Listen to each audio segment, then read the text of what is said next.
45 বছরের ব্যবসা করে কিন্তু এক কারো সম্পদ কিনতে পারিনি। কেন? আমরা নীতি, কিন্তু দুর্নীতি আছে। আবার দুর্নীতি নেই এটা বলা ভুল, কারণ আমরা পুকুর মালিক, আমরা দুর্নীতি করব না। কিন্তু রাস্তায় কিছু ফইরে আছে, জানতি শরীরে কোনো ভাই বিরাদার বা বিরাদার কোনো টুকায়ের কাছে ধরা খাবেন না। কারণ আপনাকে যদি আজকে 5 কেজি মাছের জায়গায় 4 কেজি দিই, তাহলে কালকে তো আপনি অলরেডি সারা বাংলাদেশ ছড়া দেবেন জমকের কাছ থেকে মাছ নিয়েছি 1 কেজি মাছ কম হয়েছে। কিন্তু আমরা সেটা করবো না, করবে তো যারা, কিন্তু বদনাম আমাদের। 1 মণ মাছের দাম 4000 টাকা মন নিচ্ছে। আমি চোর, আমি আপনারা 15 কেজি 20 কেজি মাছ দিয়ে দেবো, কিন্তু আপনি কিন্তু 1 মণ মাছের খাদ্য দেবেন, কিন্তু আপনি কিন্তু ডেভেলপ হতে পারবেন না। কিন্তু বদনাম হয় কি, যশোর বাবলাতলার থেকে চোর সব, কিন্তু চোর কিন্তু সবাই না, আমরা পুকুর মালিক চোর না। আসসালামু আলাইকুম, কেমন আছেন সবাই? দর্শক বন্ধুরা, আপনারা হয়তো বুঝতে পারছেন এখন কোথায় থেকে কথা বলছি। আজকে চলে এসেছি যশোর জেলার যশোর শহরের চাচরা বাবলাতলায়। আজকে এখানকার মাছ চাষের বা চাষিদের বিভিন্ন কর্মযোগ্য আপনাদের সামনে তুলে ধরবো।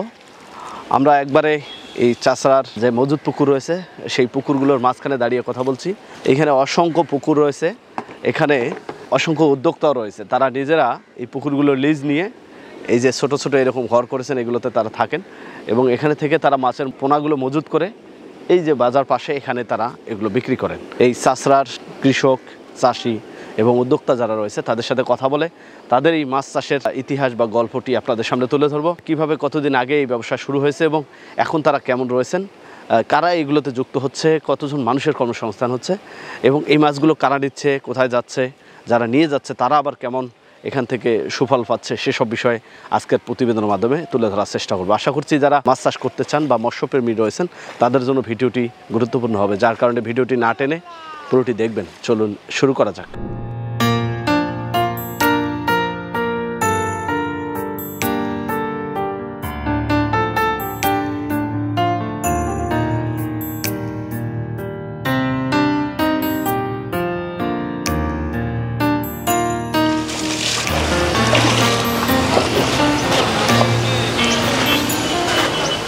দর্শক, যশোরে অসংখ্য চাষি ভাই রয়েছে। আসসালামু আলাইকুম। আসসালামু আলাইকুম। কি নাম?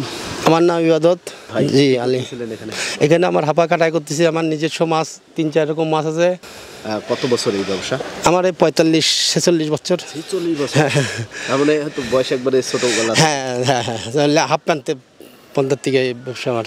তাহলে আপনি হয়তো বলতে পারবেন যে এই ব্যবসাটা শুরুটা কিভাবে হয়েছিল, কারা এই উদ্যোগটা নিয়েছিল? এই ব্যবসাটা শুরু নিয়েছিল ময়মনসিংহের লোক আগে, কুমিল্লা ময়মনসিংহের লোক, ওরা বাঙাল তো, আমরা বাঙাল বলি ওকে, বুঝলেন। ওরা এসে উদ্যোগটা নিয়েছিল, এটা তো আমরা কখনো জানতাম না। উদ্যোগ নেওয়ার পরে দেখলাম যে ভালো একটা ফ্যাসিলিটি, ভালো বেনিফিট ব্যবসা, বুঝলেন। মৎস্য ব্যবসায়িক মানে কি একটা বড় ব্যবসায়িক, ঠিক আছে। তাই জন্য মনে করেন আমরা ওদের দেখা দেখিতেই কালচারি করে আমরা উদ্যোগ নিছি। নেওয়ার পরে আমরা আল্লাহর রহমতে সারা দেশে মাছ সংগ্রহ করে আমরা ডেভেলপ। এখানে পুকুর ছিল মাত্র মনে করেন একটা, আচ্ছা, অনলি। আর ওই সময় থেকে আমরা ব্যবসা করি। তা ওই সময় থেকে এখন এই হাজার হাজার ওই আশেপাশের থেকে আঙাল বাঙাল আসে, যশোরের লোক আসে, এখন সব করে নিয়েছে। মালিক মহাজনরা এই জমি এখন বেচতে চায় না, কারণ এর একটা পুকুর খাজনা আছে 1 লক্ষ টাকা। মনে করেন মালিক মহাজন দেখতেছে যে আমার এখানে ঘর বাড়ি কোনো লাভ নেই, একটা গর্ত যদি 1 লক্ষ টাকা খাজনা হয়, এটা ডেভেলপ ব্যবসা। এই জন্য আমরা ওইভাবে পরিচালনা করে মহাজনদের কাছে সব কারে নিছি। পুকুর খাজনাও কোনো ব্যাপার না, মনে করেন যে আমি না নিই আরেকজন 5 জন বেশি আছে, কারণ ডেভেলপ ব্যবসা এটা। হ্যাঁ, কিন্তু দুর্নীতি আছে। আবার দুর্নীতি নেই এটা বলা ভুল, কারণ আমরা পুকুর মালিক, আমরা দুর্নীতি করব না। কিন্তু রাস্তায় কিছু ফইরে আছে, জানতি শরীরে কোনো ভাই বিরাদার বা বিরাদার কোনো টুকায়ের কাছে ধরা খাবেন না। যে 1 মণ মাছ নেবেন, 1 মণ মাছের দাম 4000 টাকা মন নিচ্ছে।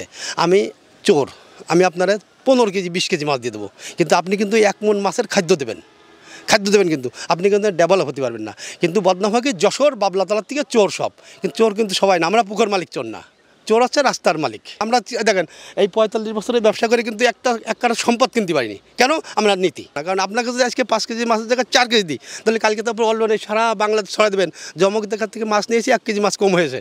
কিন্তু আমরা সেটা করবো না, করবে তো যারা, কিন্তু বদনাম আমাদের। আমরা ক্ষতিগ্রস্ত, ওরাও ক্ষতিগ্রস্ত। ওরা তো মেন, আমরা তো বদনামে গালাগালি খাচ্ছি, কিন্তু ও চাষিদের তো আপনার শর্ট হয়ে যাবে। আচ্ছা, এই যে পুকুরে আপনারা পোনা মজুত করতেছেন, এই পোনা বিভিন্ন জায়গায় চলে যাচ্ছে। জি, এই পোনাটা কি লাভজনক? হ্যাঁ, লাভজনক না হলে মনে করেন আমরা এখান থেকে 1 গাড়ি মাছ পাঠিয়েছি কুমিল্লা শহরে, মনে করেন মাছ যাচ্ছে 10 মণ, একটা গাড়ির ভাড়া হচ্ছে আপনার 22,000 টাকা। লাভজনক যদি না হয় তাহলে এই ব্যবসাতে করে কোনো লাভ হবে না। হবে আবার দেখা যাচ্ছে রাস্তায় যে একটা অ্যাক্সিডেন্ট হয়ে গেলে ওটা কিন্তু আমারই যাবে, আপনার যাবে না। কিন্তু সেইভাবে আমার সচল করে মাছটা তৈরি করে গাড়িতে উঠাতে হয়, বুঝলেন। কারণ আমাদের এখানে কোনো খারাপ জিনিস দেবো না, আমরা কোনো মাহাজন মারবো না, নিজেরাও মারবো না, বুঝলেন, বদনামও করবো না। আমার কিন্তু শক্তি আছে, কিন্তু শক্তির বাহুবল দেখাতে পারছি না ভাই। এই মাছটা আমি কিনে নিয়ে আসি, আমি 4 দিন কিন্তু হাঁপায় ফেলে রাখবো না। আমার মাছটা দেনার দান বেশি দিয়ে লাইন করবো। আমি মনে করেন 1 কেজি মাছ আপনি ফইরে আপনার কাছে আমি 250 টাকা বেচবো, কিন্তু ওই দালালরা কিছু লোক আসে সংগঠন হয়ে এই মাছটাই আপনার মতন লোক নিয়ে আসতেছে এখানে, নিয়ে এসে তারাই নিজেরা দেখাচ্ছে, তারাই দাম করতেছে 250 টাকার মাছ 400 টাকা। এখন ওই পার্টিতেও তো মনে করেন নিচ্ছে না, কিন্তু ওই পার্টি ওদের কাছে চলে গেছে। চলে যাওয়ার পরে ওই পার্টিতে কিন্তু ডাইকে আমরা মাছও দিতে পারছি না, এমন চাপে আমরা আছি ভাই।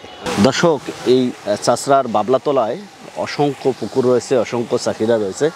এখানে কিভাবে মাছ তারা মজুত করে আমরা সেই সব বিষয় নিয়ে কথা বলবো এখানকার একজন তরুণ উদ্যোক্তা জুয়েল ভাইয়ের সাথে। আসসালামু আলাইকুম। ওয়ালাইকুম আসসালাম। কেমন আছেন আপনি? আলহামদুলিল্লাহ ভালো আছি। আচ্ছা জুয়েল ভাই, এখানে কিভাবে আপনারা মাছটা মজুত করেন এবং এখানকার কার্যক্রমগুলো কি হয়? আমাদের এখানে কার্যক্রমগুলা আপনার প্রথমে তো বড় মাছ থেকে ডিম বের করা হয়, এরপরে ডিমটা নিষিক্ত করার পরে ইনকিউবেটরের ভিতরে দিয়ে ওইটা ফুটাই। এটা নির্দিষ্ট সময় পরে যখন ওইটা ডিমটা ফুটে যায়, তো ওই ফুটা ডিমটা নিয়ে এসে একটা ছোট আপনার আতুর পুকুর বলে, এটারে আতুর পুকুরে মজুত করা হয়। এটা আপনার 20 দিন 30 দিন এরকম মজুত করার পরে এবার ওই পোনাটা একটু বড় হয়, মনে করেন 1 কেজিতে 1 লাখ। তো এবার এই পোনাগুলো তো যশোরের বিভিন্ন প্রান্তে আপনার নিয়ে যাওয়া হয়। নিয়ে যাওয়ার পরে এই পোনাগুলা ওইখানে লালন পালন করা হয় প্রায় এরকম মাসখানিক। তো মাসখানিক অথবা তার একটু বেশি অথবা কম। এবার এইটা কেজিতে বিভিন্ন রকম সাইজ হয়, যেমন ধরেন কোনোটা 2000 পিস হয়, কোনোটা 1000 পিস হয়, কোনোটা 7000 পিস হয়, আবার কোনোটা এরকম করে বিভিন্ন রকম কেজিতে এটা আমরা আবার ওইখান থেকে কিনে নিয়ে আসি। নিয়ে আসার পরে আমরা আমাদের পুকুরে মজুত করি। মনে করেন 1 কেজিতে 500 পিস মাছ, এটা আমরা ভাঙা বলি। মানে 1 কেজিতে 500 ভাঙা, 200 ভাঙা, 300 ভাঙা, মানে এত পিস। আচ্ছা, তো এরপরে এই মাছগুলো আমরা এখান থেকে বিক্রি করে দিই। তার মানে প্রথমে হচ্ছে যারা ব্রুডার আছে, ব্রুডারের মালিক যারা মাছ চাষ করে, তারা ডিমটা পোনা করে দেয়, তারপর সেটা আবার কোথাও নার্সিং হয়, তারপরে স্টেজে আপনারা এসে প্রস্তুত করেন, তাই না? আপনার এখানে প্রস্তুতের পুকুর কয়টি? আমার এখানে 4টা পুকুর আছে আপাতত। আচ্ছা, এখানে পোনা মজুত করে কতদিন পর্যন্ত এখানে রাখেন এবং বিক্রি করেন কতদিন পরে? আমাদের এখানে বেশি দিন মজুত থাকে না। আমাদের এখানে মাছটা নিয়ে এসে শুধু আমরা রেস্ট দেই, বিশ্রাম দেই, ধরেন 1 দিন 2 দিন বিশ্রাম দিয়ে এরপরে মাছটা বিক্রি হয়ে যায়। এখানে ব্যবসা করেন কতদিন থেকে? আমি এখানে 10 বছর যাবত ব্যবসা করি। 10 বছর। আত্মনির্ভরশীল উদ্যোক্তা হিসেবে আমি জয়েন করছি এখানে। আমার তো অন্য একটা মানে চাকরি অথবা অন্য কিছু করারই ছিল, কিন্তু বাড়ির পাশেই এবং এটা আমার কাছে সহজ সুন্দর মনে হয়েছে, ভালো লাভজনক মনে হয়েছে, তাই আমি এর সাথে যুক্ত হয়েছি। আলহামদুলিল্লাহ, এতে তো আলহামদুলিল্লাহ প্রফিট থাকে। প্রফিট না থাকলে তো আর আমরা এত আয়োজন করে করতেছি না। একটা পুকুরে অনেক আপনার খরচ থাকে এবং একটা পুকুরে কমসে কম 4 জন লোক একই সময় থাকা লাগে, না হলে তো ব্যবসা কার্যক্রম চালু করা মানে হয় না আর কি। আসলে মাছ হলো একটা লাভজনক ব্যবসা। এই ব্যবসাতে একটু বুঝে করতে পারলে ব্যবসাটা সহজ। একটা মাছ আপনি করতেছেন, তো এই মাছটা আপনার লস হয়ে যাবে, আগে থেকে চিন্তা ভাবনা করে হিসাব কিতাব করে ব্যবসা করলে ইনশাল্লাহ লাভবান হবেন। আরও হাজারো কৃষক, চাষি, জেলেরা রয়েছে যারা এই মাছ এখানে বাজারে নিয়ে আসে, এখান থেকে বিক্রি করে। আমরা তাদের মতো আরেকজনকে পেয়েছি। আসসালামু আলাইকুম। ওয়ালাইকুম আসসালাম ওয়া রাহমাতুল্লাহি ওয়া বারাকাতুহু। ভালো আছেন? হ্যাঁ, ইনশাআল্লাহ। আচ্ছা, আজকে কি মাছ নিয়ে এসেছেন? এটা হাইব্রিড মাগুর। কয় পদের মাছ ছিল আজকে? আজকে 2 পদের মাছ ছিল, পাঙ্গাস বিক্রি হয়ে গেছে। আচ্ছা, মাগুর আছে এখন। পাঙ্গাস কেমন দামে বিক্রি করলেন? পাঙ্গাস বিক্রি করছি আপনার কেজিতে 40টা হবে। আচ্ছা, 250 টাকা কেজি। কোথাকার কাস্টমার কিনছে? বরিশাল থেকে এখানে আসে? হ্যাঁ, 30 ফুট। এই বাজারে কত বছর থেকে বেচা কিনা করেন? এই বাজারে মনে করেন 30 বছর। 30 বছর? জি। তার মানে কর্মজীবনের যে সময়টা মানুষ অন্য পেশায় যায় সেই সময়টাই আমি যায় কাটাইছি। আচ্ছা, এই ব্যবসা করে কেমন আছেন আর্থিকভাবে? ইনশাআল্লাহ খাইয়ে দিয়ে মোটামুটি বাল বাচ্চা নিয়ে বেঁচে আছি। এই এলাকায় তো আরো অনেক আপনার মতো মৎস্য চাষি রয়েছে, জেলেরা রয়েছে, তারাও এই ব্যবসার সাথে জড়িত। হ্যাঁ। আপনাদের এই এলাকাটার উন্নয়ন কেমন হয়েছে এই মাছের রেণুপোনা বিক্রি করে? ইনশাআল্লাহ ভালো হয়েছে। এটা বাজারটা সকাল 5 সাড়ে 5টায় শুরু হয়, বেলা 10টা 11টা 12টা পর্যন্ত চলে বাজারটা। রমরমা বিক্রি হয় প্রতিদিন। এখানে অনেক কোটি কোটি টাকার মাছ বিক্রি হয়। সারা বাবলাতলায় পটুয়াখালী, বরিশাল, ভোলা, সিলেট, চিটাগাং, কুমিল্লা, পাবনা, রাজশাহী, রংপুর, কুড়িগ্রাম এসব জায়গায় এই মাছটা যায়। মোটামুটি আমরা আমাদের বাল বাচ্চা নিয়ে আমরা খুব সুন্দর সুখেই আছি। আমাদের ধরেন আমার পরিবারে 8 জন আছে, 3 জন লেখাপড়া করে, কলেজে পড়ে 2 জন, একজন হাই স্কুলে পড়ে। আল্লাহর রহমতে খুব সুন্দরভাবে আমরা আছি। কিন্তু এই বছর ব্যবসায় একটু মন্দা চলছে, দেশের পরিস্থিতি সেই শান্ত না হওয়া পর্যন্ত একটু সমস্যা হচ্ছে। আসসালামু আলাইকুম। ওয়ালাইকুম আসসালাম রহমতুল্লাহ। কি নাম? আমার নাম শফিকুল ইসলাম। কি গল্প করতেছিলেন? ওই মাছের বিষয় নিয়ে। আচ্ছা, আপনি ওখানে মাছ চাষ করেন বা মজুত করেন পোনা? এই যে আমার মাছের হাসারি, আমি বাইরেতে মাছ কিনে আনি পাইকারির কাছে। ভাইয়ের নাম? আমার নাম রফিকুল ইসলাম। আপনার? মোহাম্মদ ইমরান হোসেন। তিনজনে একই সাথে না আলাদা আলাদা? মানে আমার ভাই একসাথে, আর আমার ভাগ্নেরে আমার এখানে থাকে, কাজ করে, মাছ টাছ মেপে দেয়, কাজ করে, হাফাই থাকে। এই একটা না তো দুটো ভাগ্নে আছে। এই ব্যবসা আপনার কত বছর থেকে? তা আমার 15 বছর। এর আগে কি করতেন আপনি? এর আগে হাফাই কাজ করতাম। কাজ করতে করতে আমি টাকা পয়সা কিছু কিছু গুছাতে আজ আল্লাহর রহমতে আমি একজনের সাথে ব্যবসা করতাম। সে ব্যবসা আমার সাথে 2 বছর করলো, করে সে বাইরে প্রজেক্ট নিয়ে এখন আমার হাতে ধরাই দিলে যে তুই ব্যবসা কর। আচ্ছা, আমার সামনে বাইরে ব্যবসা পুকুরঘাট নিছি, আমি আর থাকবার না, তাই আমি নিজে তখন অল্প পুঁজি নিয়ে আল্লাহর রহমতে লেগে গেছি। আজ আমি আল্লাহ আপনাকে দোয়াই, সবার দোয়াই আমি ব্যবসাটায় যাচ্ছি। সবাই মাছ টাছ নেয়, বাইরের থেকে লোকজন আসে, খদ্দেররা আসে। আমি রুই, কাতলা, মির্গে, মানে বিভিন্ন রকমের মাছ বেশি। লিজ সিস্টেমটা কি এখানে? এখানে হলো 50,000 টাকা খাজনা, মানে 5 বছরে 2.5 লাখ। এবারে পুকুর কাটাতে আছে 15,000। মানে এটা কমপ্লিট করতে হবে 60। একটা পুকুর পরে আপনার 50,000, আরও 20,000 খরচ আছে, 70,000 টাকা খরচ। আমাদের কর্মচারী আছে, এবারে মনে করেন মেশিন বিল আছে, তেল খরচ আছে, হাপা খরচ আছে, তারপরে আমাকে রুজি ডাইলের টাকা আল্লাহ করতে হবে। আমরা মাছ কিনে নিয়ে এসে আমরা ওই সীমিত লাভ করি। কাজ কোনোটাই ছোটো না, কিন্তু এটা শিখে ফেলাইছি। এখন অন্য কাজ করতে গেতে তো নিজের একটা খারাপ লাগে। তারপরে আল্লাহর রহমতে যতদিন থাকবে ততদিন থাকবো, যতদিন থাকবে না তখন অন্য কাজে করব। বন্ধুরা, এখানে একই সাথে মাছ মজুতকারী রয়েছে, ব্যবসায়ী রয়েছে, ফড়িয়া রয়েছে, যারা বিভিন্নভাবে এই চাষরাকে আমাদের দেশবাসীর কাছে তুলে ধরেছেন। এবং এই চাষরা এখন সারা বাংলাদেশে একটা পরিচিত জায়গা। এখান থেকে বাংলাদেশের বিভিন্ন প্রান্তে মাছের পোনাগুলো চলে যাচ্ছে। আমরা এখন একজন ব্যবসায়ীর সাথে কথা বলবো। তিনি এখান থেকে মাছ বিভিন্ন জায়গায় সরবরাহ করেন, বিক্রি করেন। তার সাথে 2-4টি কথা বলবো। আসসালামু আলাইকুম। ওয়ালাইকুম আসসালাম ভাই, আপনি ভালো আছেন? আলহামদুলিল্লাহ। আপনি আসছেন কোথা থেকে? আমরা আসছি রংপুর থেকে। রংপুর থেকে আসছি। কি নাম আপনার? আমার নাম সজীব ভাই। এইখানে আছে আমরা ব্যবসা করি হচ্ছে বাপদাদার আমলে, এক কথায়। এই যে এই মার্কেটটার বয়স কিন্তু আপনার 45 বছর বয়স। আচ্ছা। এখন এই মার্কেটে যেমন ধরেন আপনার দালালও আছে, বাটপারও আছে, সবই আছে ভাই। যে পুকুরগুলো দেখতেছেন না, এখানে আমার 4টা পুকুর আছে। আল্লাহর রহমতে বেচা কিনা করে আমি পারি না ভাই।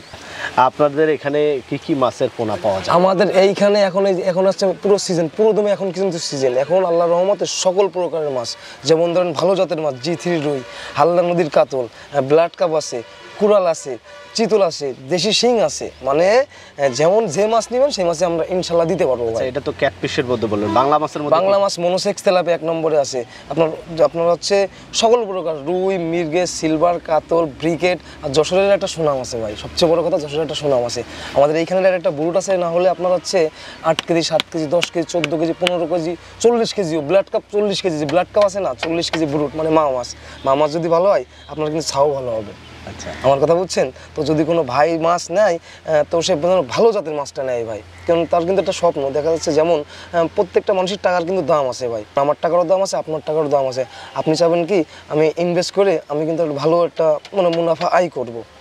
আর কিছু অসৎ ব্যবসায়ী আছে, চাবে কি যেমন এই যে মনোসেক্স তেলাপিয়া, এ কিন্তু বাংলা তেলাপিয়াও আছে। বাংলা তেলাপিয়া দিয়ে আপনার কাছ থেকে কিন্তু টাকা নিয়ে নেবে। এবার আপনি দেখেন আপনি পদে পদে কেমন প্রতারিত হচ্ছে। আপনি একটা পুকুরে যদি মনে করেন 5 লাখ টাকার খাদ্য খান, এইবার আপনার বছর শেষে দেখা যাচ্ছে আপনার পুরোটাই লস। ওই মাছে তো বাচ্চা দিয়ে আপনার 1 বছর ওই মাছ 10টা কেজি আসবে না। আর আমার কাছে যদি অরিজিনাল মাছ নেয় তাহলে আমি একদম আপনার 100% আল্লাহ পাকের ইচ্ছায় ভালো মাছ দিব।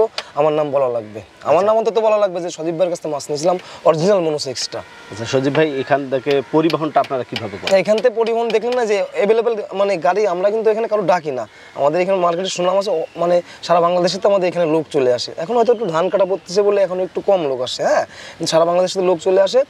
যদি কোনো ভাই দেখা যায় 10 মণ 20 মণ মাছ নেয়, এখান থেকে পরিবহন মানে গাড়িতে ভাড়া করে যে দিয়ে আসবো, মানে গাড়ি ভাড়া কিন্তু যে নেবে তার, হ্যাঁ, আর মাছের দাম আমার দিবে। আর মরা কাটা আমার, জ্যান্ত মাছ পাটির। যদি কোনো ভাই মাছ নেয় কিন্তু গাড়ি ভাড়া কিন্তু তার দেওয়া লাগবে, কিন্তু গাড়ি কিন্তু আমার নেই, আমার কিন্তু মাছই রয়েছে। পরিবহনে আপনার যে অক্সিজেন প্যাকেট সিস্টেম আছে না, আপনার 18 ঘন্টা ভালো থাকে। ওই প্যাকেটে করে ইনশাল্লাহ মাছ দিলে একটা মাছ কিছু মানে যদি মাছ মারা দেয় আমার ভিডিও কল দিবে, আমি তাকে ইনশাল্লাহ মাছ দিয়ে দেবো ইনশাল্লাহ। এখানে যেহেতু দীর্ঘদিন ব্যবসা করেছেন, ব্যবসা করে আপনি ব্যক্তিগতভাবে কেমন? ইনশাল্লাহ ভালো আছি, ইনশাল্লাহ ভালো। এখন এটা যদি আমি ভালোই না থাকতাম তো আমি এটা করবো কেন? ঠিক আছে, ধন্যবাদ সজীব ভাই। ওয়ালাইকুম আসসালাম।